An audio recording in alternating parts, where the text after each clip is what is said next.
Okay, good day, class. So today, I'm going to discuss the lesson 2, perform mise en place. So, objectives. Okay, number 1, identify tools and equipment needed in preparation of appetizers.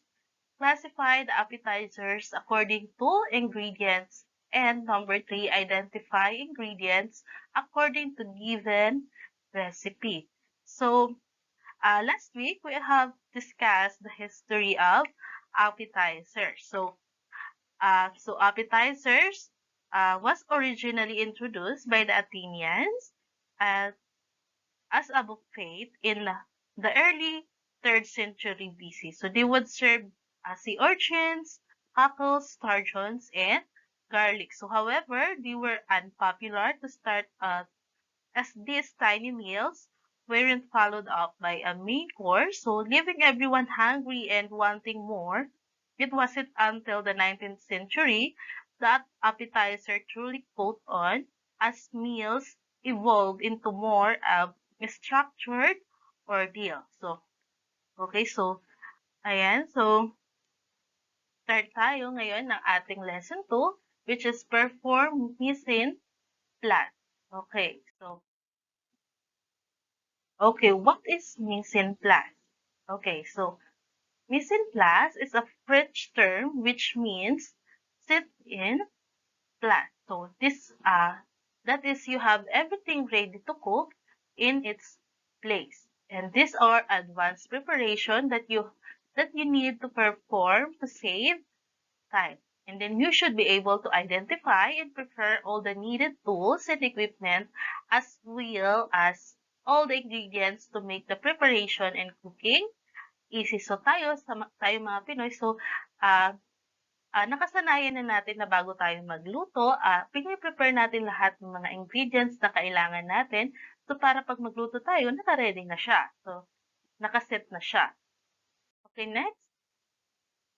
So the following are the tools and equipment needed in preparing appetizers. Okay, so kitchen tools and equipment. Number 1, okay, bowl cutter. It is a sharp-edged hook for cutting oats, balls, fruits, and vegetables. So ito yung example natin ng bowl cutter. So ito yung mga, nandiyan yung example ng mga na-scoop ng ating bowl cutter. The next, number 2, the rubber spatula. It is used to scrape off contents of bowls. So, ito rin yung ating examples. Kung makikita nyo dyan sa picture, yan yung example ng ating rubber spatula. Next, number 3. Okay, the Chanel knife. It is a small hand tool making in garnishes. Okay, so example yan, ayan, yung nasa picture, yan yung example ng ating Chanel knife. Okay, next, the spatula, it is used for manipulating foods like breading. Okay. Next naman is the wire whip. So, it is used for mixing thinner liquids. So, example natin, ayan. Okay, next is the zister. It is used to remove or zest or citrus peels in thin strips. So, ayan, example ng ating zister. Makikita ninyo sa picture. Next natin. Okay, the French knife. It is used for chopping, slicing, and dicing. So, example natin dyan, yan, kung makikita nyo sa picture, ayan yung mga example ng na-chop or na-dice ng, using the French knife. Okay, next, equipment. The paring knife, it is used for trimming and paring fruits and vegetables. Okay, so example natin, ayan, yung pwedeng gawin ng ating paring knife, it is used for paring, trimming fruits, and vegetables. So next, okay, the butter curler. So the butter curler is used for making butter curler. Okay, so yan example ng paggamit ng ating butter curler. Okay, next. kitchen tools. Okay, so the cutting boards, it is used for cutting fruits and vegetables. Okay, you can see in the picture. And then next, kitchen shears, it is a cutting device for ingredients like scissors. So, same lang siya ng ating gunting or scissors. Okay, so yan yung example kung paano siya ginagamit.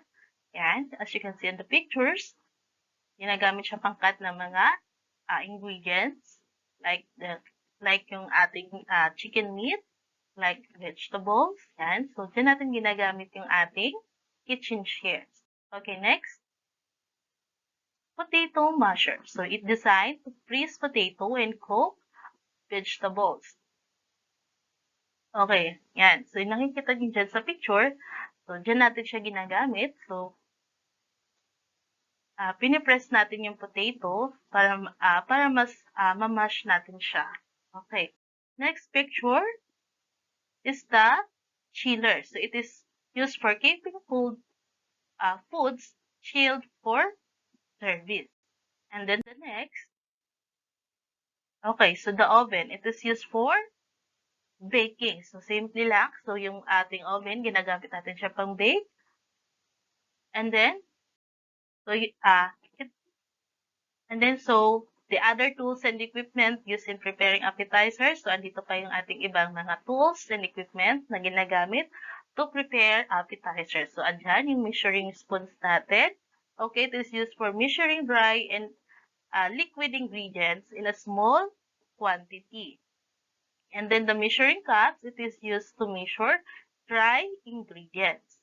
And then the glass measuring cups, it is a container which usually transparent. It is a smooth in the inside and with a mark on the outside to read. So, para mabasa natin siya, kaya nasa labas yung mark na yun. So, this is used for measuring liquid ingredients like water and oil.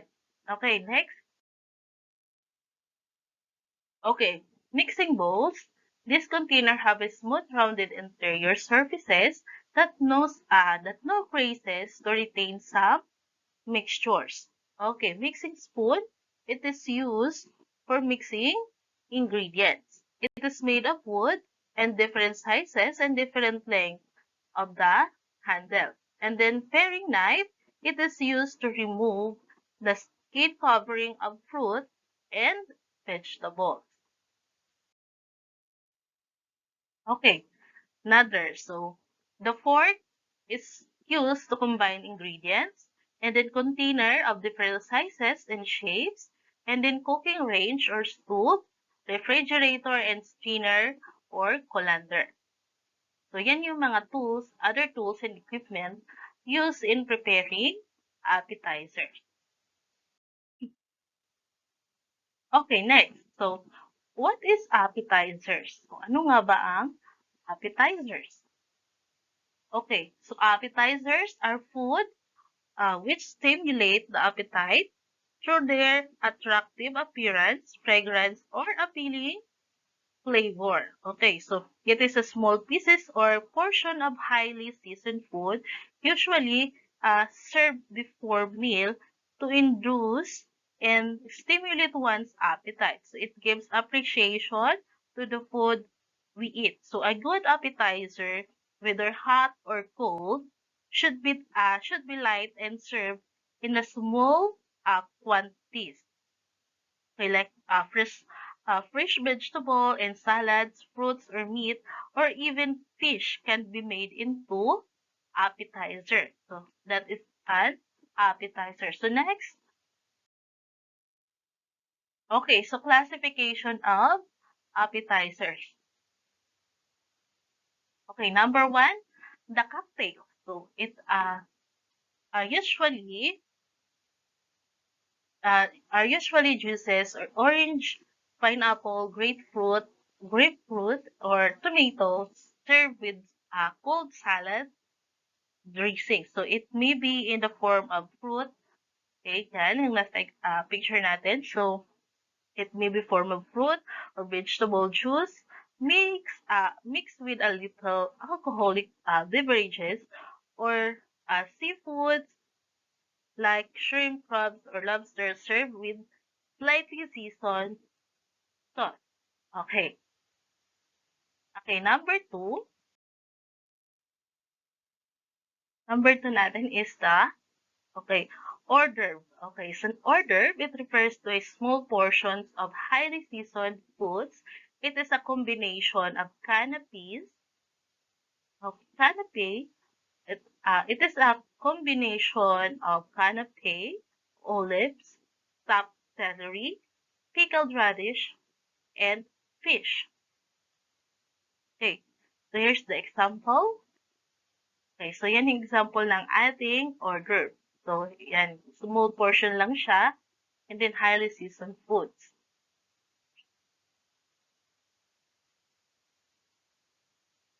Okay, so it is served on individual plate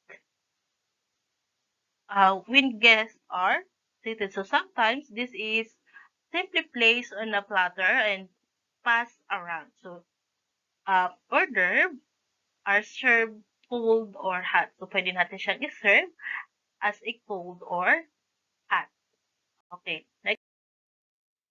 Okay, so number three, the canapé. So it is made of thin slices of bread, different shapes. So the bread may be toasted, sautéed in butter, or dipped in a well-seasoned mixture of egg, cheese, fish, or meat, then deep fat fried. So it is a finger food consisting of three parts. So it is a base, a spread, or a toppings and the garnish. So they could be served hot or cold. So ayan. So ito yung example ng ating canapé. So ayan. So you can see it is a thin slices of bread in different shapes. So yan yung ating example ng canapé. Okay, next natin.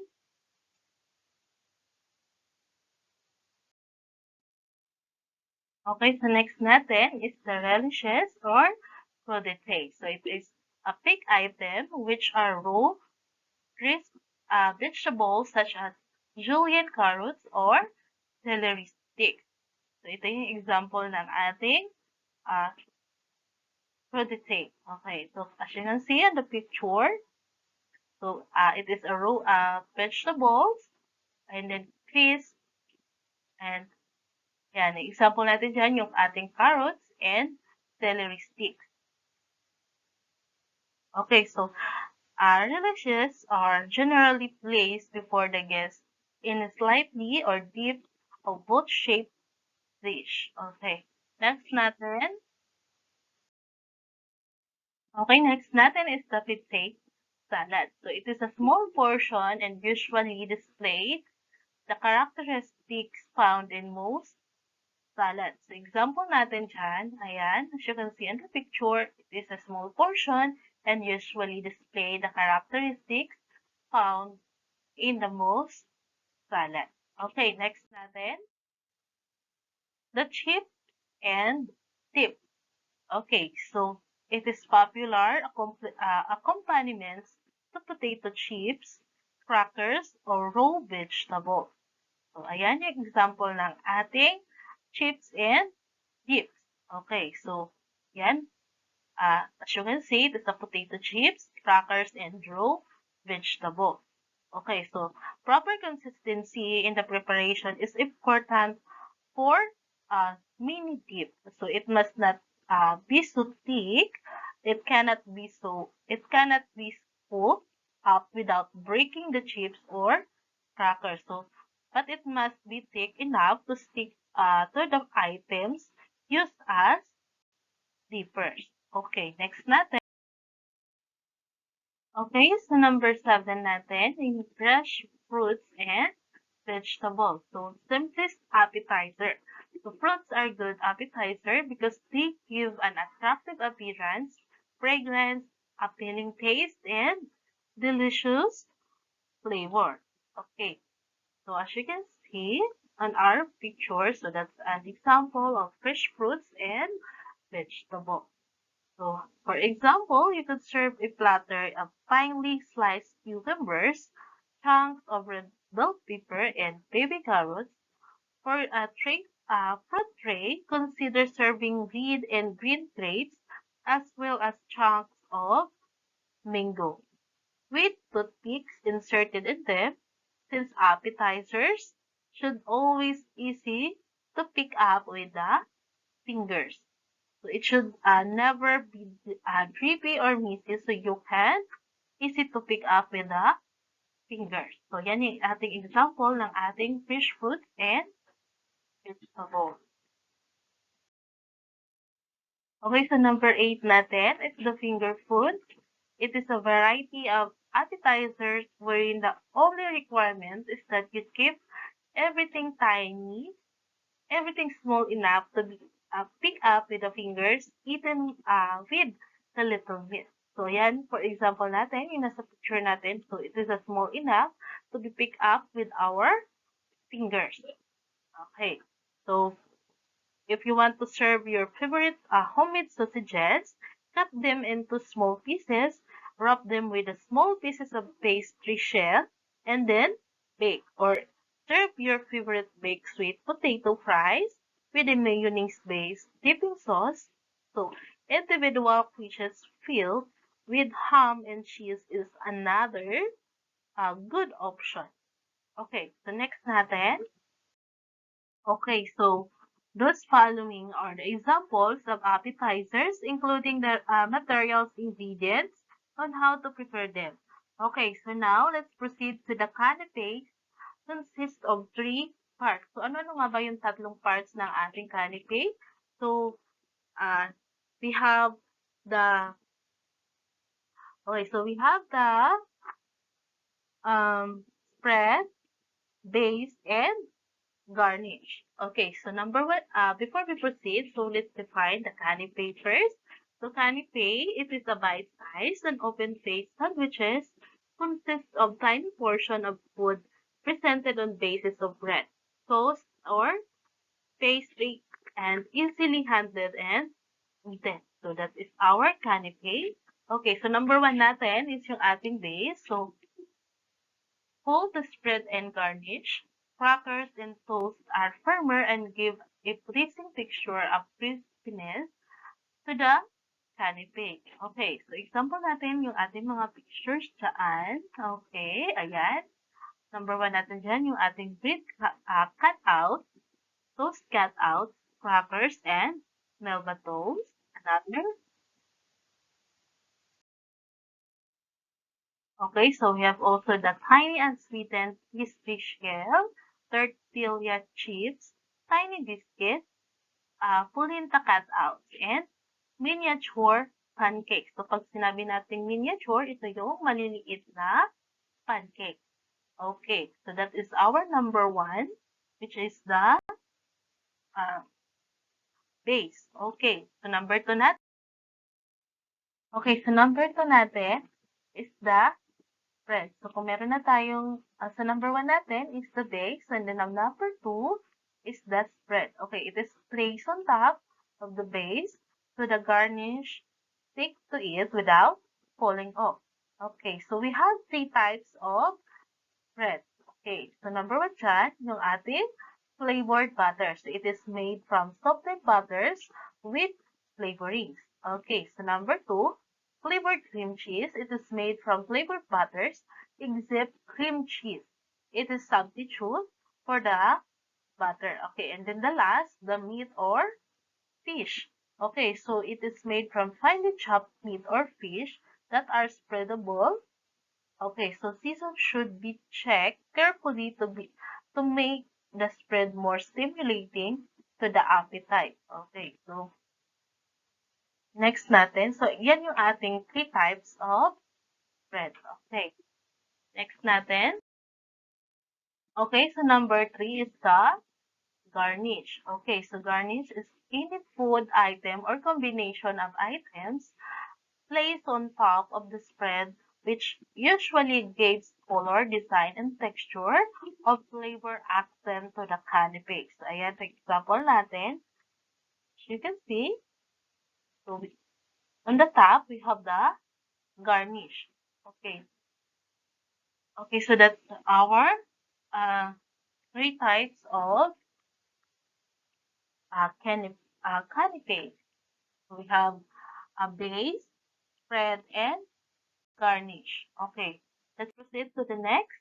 Okay, so food items used to decorate canapé.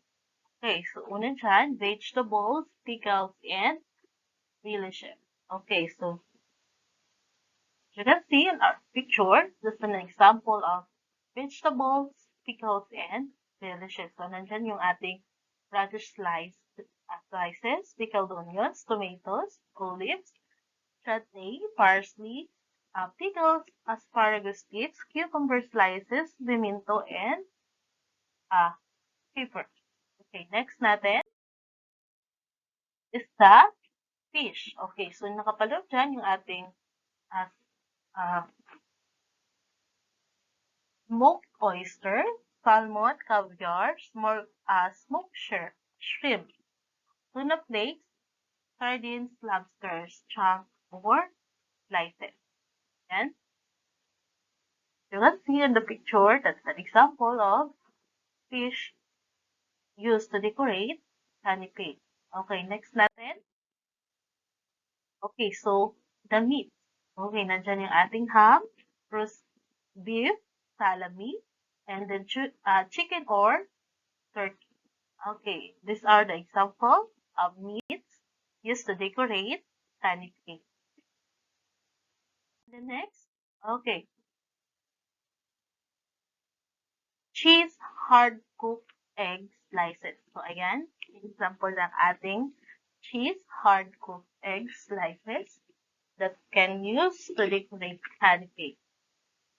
And the next, okay, so there we have the guidelines for assembling canapé. Okay, so number one, good mise en place is essential. So in making a canapé, especially for large function, all bases, spreads, and garnishes must be prepared ahead of time so that final assembly may go quickly and smoothly.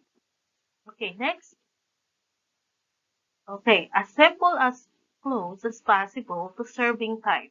Okay, so bases quickly becomes soggy and spreads and garnishes dry out easily. So after placing them in a tray, cover them tightly with plastic and held for a short time under refrigeration. Safe food handling and storage must be observed. Okay, number three. Okay. Select harmonious flavor combinations in spreads and garnish, such as mustard ham, lemon butter and caviar, pimiento cream cheese and sardines, tuna salads, and capers. And then the last is the anchovy butter, hard cooked egg slice, and olive. Okay, the number four, so make sure that at least one of the ingredients is spicy in flavor. Okay, so a bland canapé had a little value as an appetizer. Okay, number five, use use high quality ingredients. Okay, so leftover can be used for canapé, but they must be carefully hunted and stored to retain uh, freshness. And then number six, keep it simple. So simple meat arrangements are more attractive than uh, extravagant one. So be sure that canapé hold together and do not fall apart in the customer's head. Okay, and the number seven, okay, arrange canapé carefully and attractively on trays. So each tray should carry an assortment of flavor and textures so there is something for every taste. So that is the guidelines for assembling canapé. And the next, the cocktails. Okay, so cocktail appetizers are made of seafood or fruit, so usually with a tart or tangy sauce. Okay, so these appetizers are always served chilled. Okay, so we have kinds of cocktail appetizers. So there are, okay, number one is the oyster and clams on the half shell. And the number two is the shrimp. Number three is the crab meat. And the number four, the lobster. Five, fruits. And the number six is the firmly white fish. Okay, so that's the kind of cocktail appetizer. Okay, next. Okay, the relishes. Okay, relishes are raw or picked vegetable shapes served as appetizer. Okay, so relishes include two categories. Okay, so number one is the raw vegetables with dips. Okay, so these are known as a crudité. Crudité, so cru in French means raw. Common bite-sized cut raw vegetables served with dips these are the following: the celery, green and red pepper, cucumber, cauliflower, broccoli steamed, tomatoes, radishes, zucchini, carrots, broccoli florets, cherry, and scallions.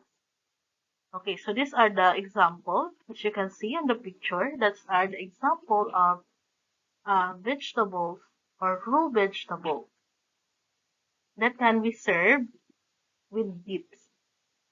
Okay, so number two, okay, so these are also the dips. Okay, dips is accompaniment for raw vegetables and sometimes chips and crackers. So any mixtures of spread can be used as dips. So proper consistency is important to any dip.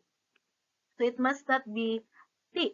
It's not be so thick that it cannot be scooped up without breaking the crackers. It must be thick enough to stick to the items used as dippers, and then thin or soften item by adding mayonnaise, cream, or other appropriate liquid as sauces and salad dressing can be used as dip. Okay, okay, so number two, then, okay, the pickled items. Okay, it includes the variety of items like cucumber, pickles, pickled peppers, spice beets, and other preserved fruits and vegetables. Okay, here's the example of our pickled items. So you can see we have different pickled items. Okay, so now, uh, okay, so let's proceed to the miscellaneous hors d'oeuvres. Okay, miscellaneous hors d'oeuvres are there are variety of food both hot both hot and cold served as appetizers.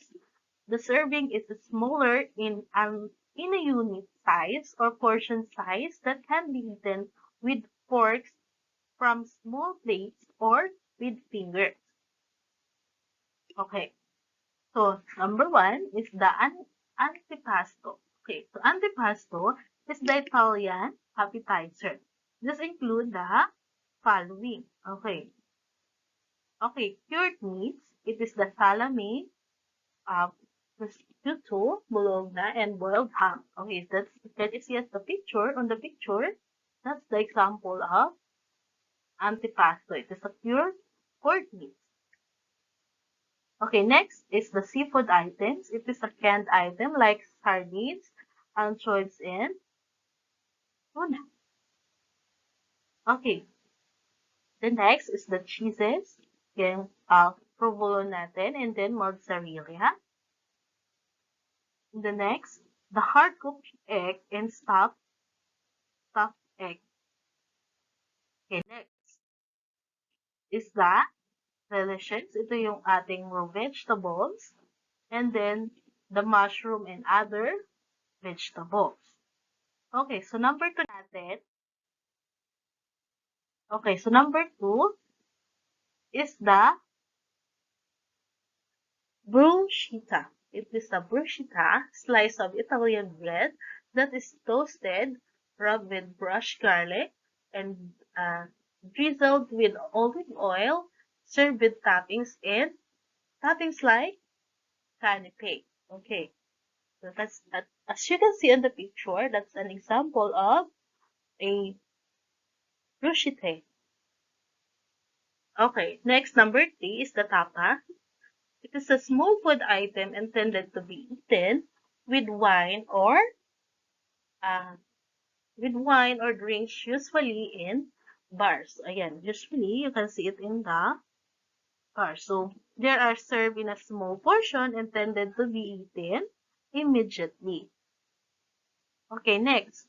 Okay, the caviar. So these are the example of caviar. So it is a salted roe or eggs of sturgeon. So yung sturgeon na yun, uh, so sturgeon, uh, it is a roe from any other fish must be labeled as such a white fish caviar. So you have, sturgeon na yun, isa yung uri ng isda.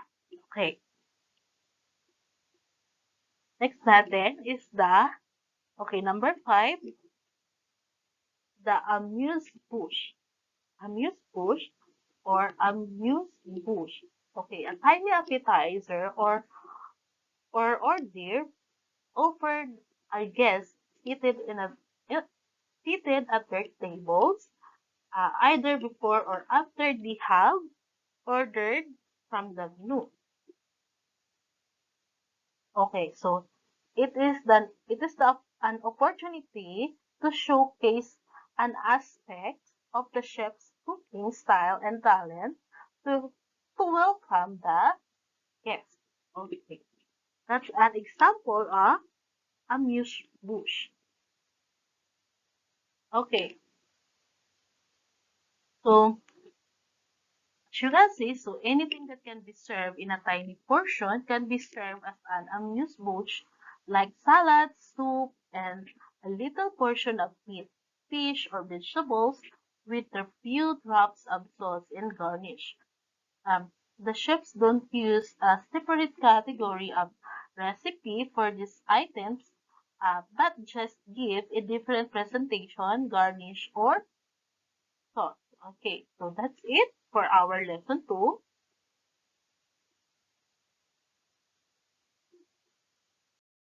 Okay, again, that's it. Thank you for listening.